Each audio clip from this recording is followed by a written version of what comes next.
In the greatest armies, leaders don't eat first, they eat last.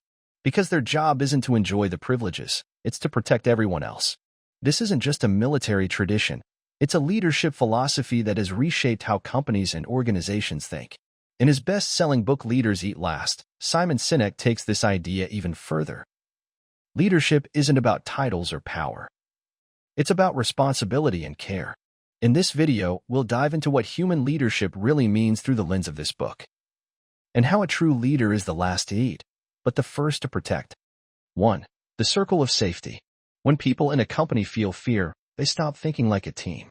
Each person starts looking out for themselves, and the organization becomes a group of disconnected individuals. But a real leader expands what Simon calls the circle of safety. Everyone inside it feels safe, trusted, and supported. That's when creativity, collaboration, and courage start to grow. A great example is NextJump, an American company that promised its employees it would never fire anyone due to performance. The result? Loyalty skyrocketed, productivity improved, and innovation came from voices that used to stay silent. 2. The chemistry of leadership. Simon explains that our behaviors at work are influenced by 4 key chemicals. Dopamine pushes us to achieve. Endorphins help us endure challenges.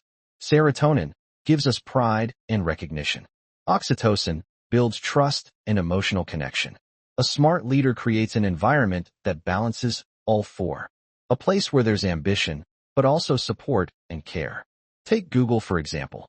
They allow employees to spend 1 day a week working on any personal project they like. That small decision led to global innovations like Gmail and Google Maps. 3. Leadership is service, not power. True leadership isn't about giving orders. It's about serving the team, helping them grow, and walking the journey with them. The best leaders don't push people toward goals, they move with them. They fail together, and they celebrate together. Look at the U.S. Marines. Leaders eat after the soldiers, not because they're less important, but because they're responsible for everyone's well-being first. This simple act builds trust and creates real discipline and respect across the ranks. 4. From a culture of fear to a culture of trust. Many companies still run their teams with fear. A short delay, you get a deduction. A different opinion, you're seen as a threat. One mistake, public punishment.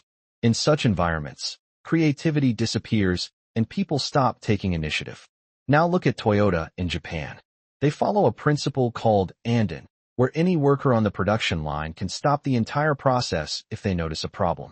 Instead of being punished, they are praised for responsibility and protecting quality. That's what a culture of trust looks like.